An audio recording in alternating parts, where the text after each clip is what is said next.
who we're seeing and what's going on. So why don't we start with our main character? Rooney's team is missing. They went to investigate hours ago. Yeah, so this is Jessie Faden. She is a young woman who has come to this secretive government agency known as the Federal Bureau of Control, which is in a skyscraper, huge windowless skyscraper in New York. Not scary at all. Not scary at all. No, I think she's very brave for doing this. And the second she gets there, some stuff goes very, very wrong. There's this thing called the Hiss that attacks the Bureau and kills its former director. And through a ritualistic process, Jessie, who is there for a job interview, gets a little bit in over her head and she becomes the new director. And now she has supernatural abilities and she has this service weapon that you'll see her using in a little bit. Spoilers. What? Why are people floating? Why? He looks well. I'm sure he's a good guy. He has been corrupted by the Hiss. Okay, so they like take over the person's body? Yeah. Ooh, yes, they do. They really, really do. They take over the person's body, and once they're in there, there's no way to get them out. So that person is gone pretty much. You can't save people. No, it's beyond saving. So, I mean, you were talking about supernatural powers. We're now flinging tables at this Hiss. Yeah, so she's going to pick up some stuff in a bit. The thing she's doing right now, that's called Shield. Right. And the thing she's picked up right now, that's called Launch. So basically what you can do is you can grab stuff like this squat and hurl it at the enemies and waste them, as it were. And you can upgrade those abilities as well as you progress through the game, and also you can upgrade the gun that she's using, yeah. So instead of having the magic pocket where you pull out, now I've got a rocket launcher. No. The gun transforms. The gun transforms, yeah. So the gun has several different forms. In this video, you're going to see two. So you're going to see Grip, which is like your basic standard pistol kind of type. And you're going to see Shatter, which is what she's using right now. Thank you. We've not practiced this, by the way. No, yeah, like we're... You're just destroying the environment. Yeah, and I love this. The lamp, look at that. Look how pretty the light is. And this is a work in progress, so it's going to look even better once it's done. Not to blow my own trumpet or anything, but it is going to look even better once it's done. Is there a limit on how much you can use those powers? I'm sorry to refer to it as Bioshock. You know, when you use it, there's a limit, isn't there, on plasmas? Is it like that? Yeah, the abilities do have a cooldown, but some of the stuff has been adjusted for the demo, and like a lot of stuff is still in progress, so we're developing it. We've done more things since this demo was made that we unfortunately aren't going to be able to show right now, but one of the things that I'm most excited about for now that I can talk about is that you can pick up dead bodies and throw them around. I know, it's a little bit. One of the things I'm most excited about is picking up dead bodies. No, listen, you could do it in Dishonored as well. You can like pick someone up and then pile them on. And then fling them. Yeah, and then fling them, and I think it's exciting. I think it makes for I think it like adds to what we're doing with Control, is that everyone can play their own way. So you can play with the service weapon, you can play with the abilities, you can play with a mix and match of both. And also, you see her like properly trashing the place. So one thing one thing we always pride ourselves on, is the reactive environment. So pretty much a lot of things can be interacted with, and if you can pick it up, you can blow it up. You can pick it up, you can blow it. It's like you just saw then, like ripping the case, shattering the glass on the way out. So it wasn't just, oh, you can tell it can be picked up because it's glowing. It's like, no, everything. Pretty much everything, yeah. What are we seeing here? Okay, so she is cleansing this area with a ritual from the negative influence of the Hiss. You see how the light is going to change for a little bit, and the way we visually represent the Hiss is that sort of vibrating kind of kaleidoscopic light, and now it's gone and now it's cleansed. And we can walk around the oldest house a little bit more and show you some of the stuff that the Bureau does, which is like basically all this old looking technology, and they basically watch the world for supernatural phenomena and try to contain them and capture them. Are they the good guys or the bad guys? Oh, okay. They're morally grey, I'd say. Okay, yeah. I mean, so am I. Well, aren't we all, I guess? Now, in terms of where the game takes place, the whole game takes place in this building, but it's not that linear, is it? The building itself is like entranceways to other places. The building itself is a shifting place. We call it a world within a location, which is a term I really, really love. It helps describe it. Yeah. because it's like, what does it mean? But the thing is, like, Remedy games have always been a little bit linear, but this time we're doing a different kind of approach. I said a little bit, all right? No, I know it's tough for some people because they get it into their heads that you make games in a certain way, and then you're trying to come out and show that there's a lot more to what you guys There's do. a lot more to it. We're going with an open-ended sandbox kind of style, and we're going to put different pathways, like you just saw some doors. Yeah. Those doors, they're not different ways to get to the end of the level. They lead to different areas of the oldest house. So like a hub? Yeah, well... is that a... Kind of. Kind of. Okay. This looks like it's going to... This is going to go well, I'm sure. It's going to be fine. There's just some floating bodies in the air, but, you know, it's nothing we haven't seen before. So this is all a result of what our enemies are doing? Yeah, this is all a result of the Hiss invading the Bureau, and what Jessie is trying to do is she's trying to contain that. And this mission is about halfway through the game, and she's trying to find... Halfway through? Yeah, about halfway through. She's trying to find the Chief of Security, Rooney, who's gone missing with his entire team in this area of the oldest house that has been taken over by the Hiss, and she's trying to get there. Okay, you said, you know, it's kind of open-ended. In terms of the story itself, is that got different endings, or is it still we're going towards one end kind of goal? It's all going towards one end, yeah, but once you finish the main campaign, sure, but Jessie is still the director. She still has a job that she needs to do, right? So it's not just like credits rolls, thank you for playing. No. You can go back in and finish things off. Yeah, because we are doing side missions as well along with the main story, so you can technically... Oh, this is what you were talking about? Yes. So all of a sudden we're somewhere... Yeah, so there's a lot of rituals in the oldest house. That's how it kind of functions, and the agents of the Bureau have learned 4 times, and then she transported herself to this motel-like area to pass through to a different side of the oldest house. So are we learning more rituals as the game progresses? Is that like an upgrade and unlockable thing?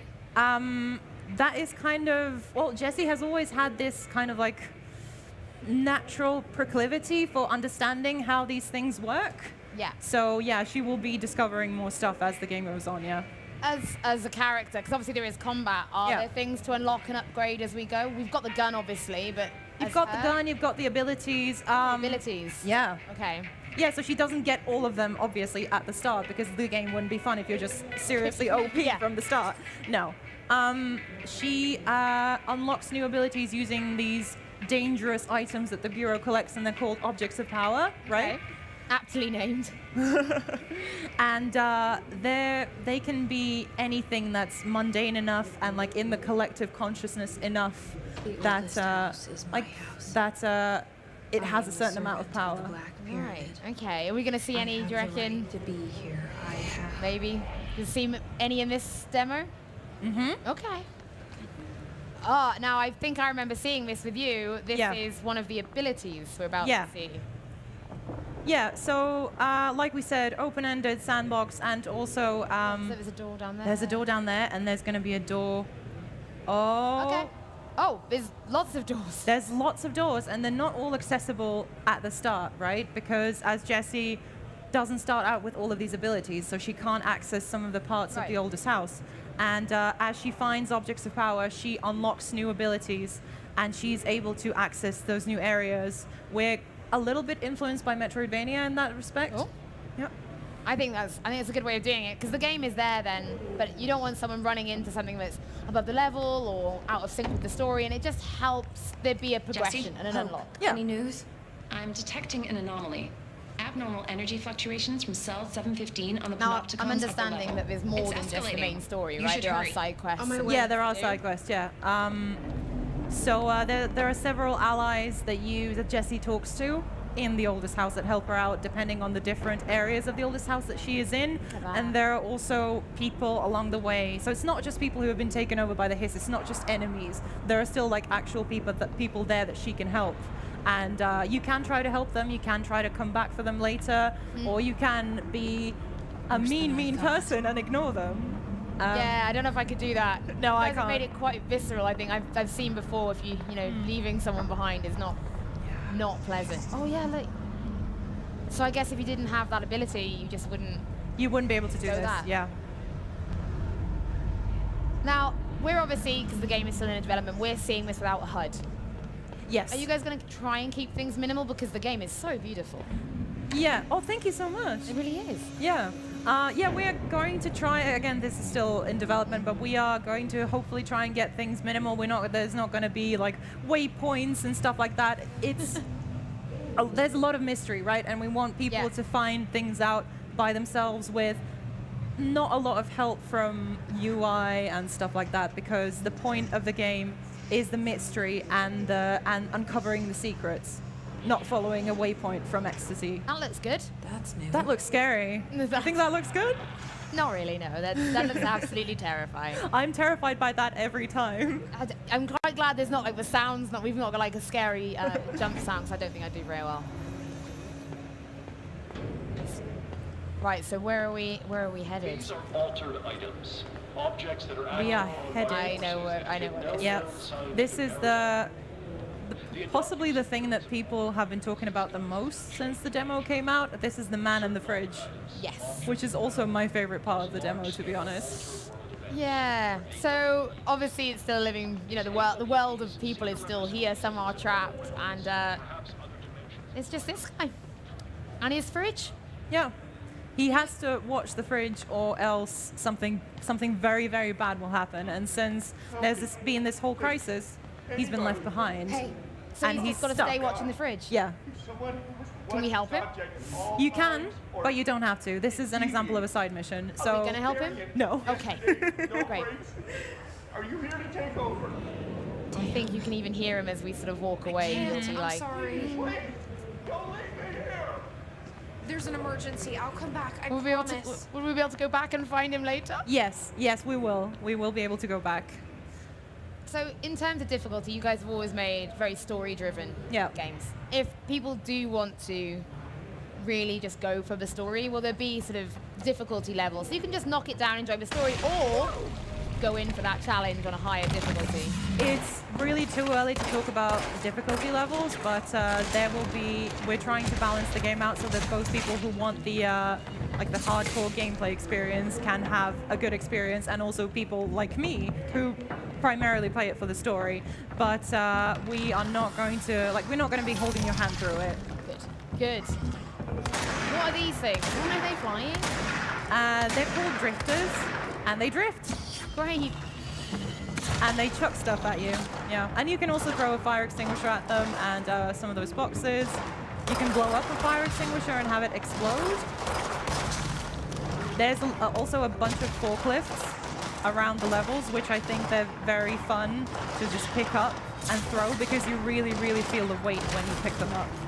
I suppose that's important when you want telekinesis to be a key element of the game. Yeah. You have to program it so it feels like you're throwing things of weight. Yeah, That's absolutely. And a different object, depending what you pick up, feels different. Like when you pick up a metal sheet, it's lighter and it moves faster. And when you pick up a forklift, it's a bit heavy. Will you be able to pick up something as heavy as a forklift from the beginning, or is that something you upgrade? That's a good question. I don't think I can answer that. Okay. Yeah, I mean, like you keep saying, we are still early in development. A lot of this is still being decided and how it, feels and plays.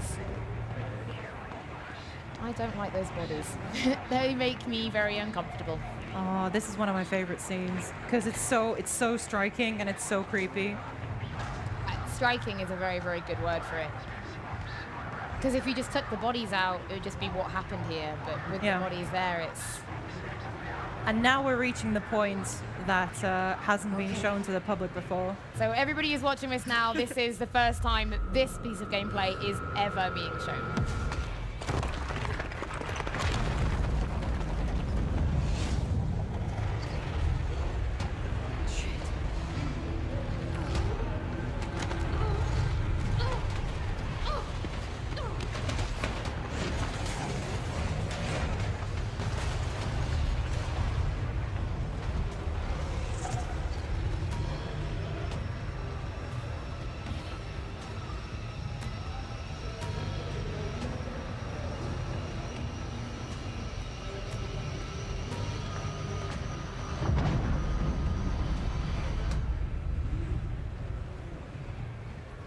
Visually, that's unreal. I know, right? That you're going to see in a bit. No spoilers. I also love the way that she levitates, because it kind of feels like swimming almost. It doesn't feel like she's quite got the hang of it, which I really like.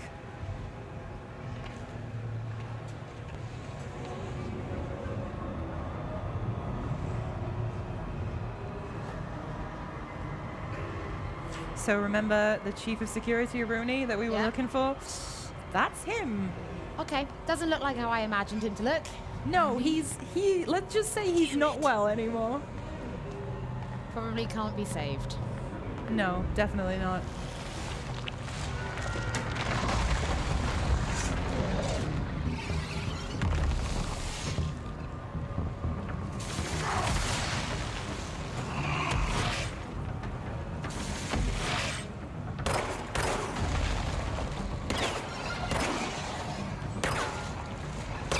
This is going to be another example of how creative you can get with your abilities and the gun and the environment, because like I said, everything reacts to stuff happening. Like when he hits the pillar breaks.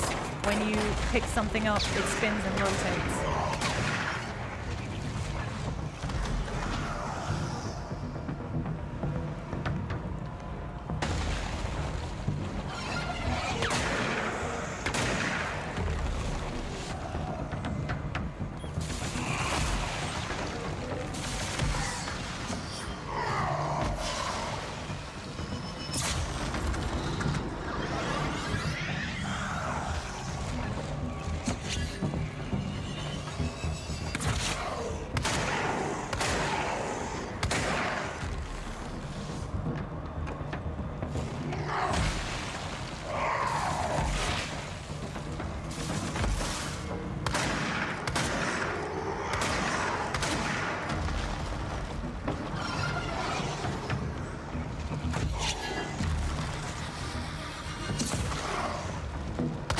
This is a pretty powerful enemy and takes a lot of hits to bring him down. This isn't technically a boss battle. There are going to be much more challenging enemies in the game. This isn't technically a boss battle. This is just a slightly more powerful enemy that you'll find. There are going to be, Holly, if you knew what kind of enemies we have that are actual bosses, I'd be worried. Yeah, you would be very worried. That's just a nice little mid-boss. I walk the path between static lines. I have the control.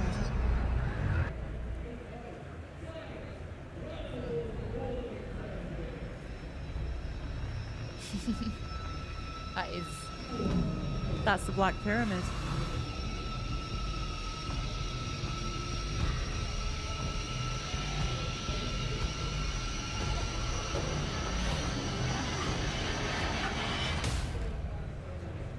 I mean,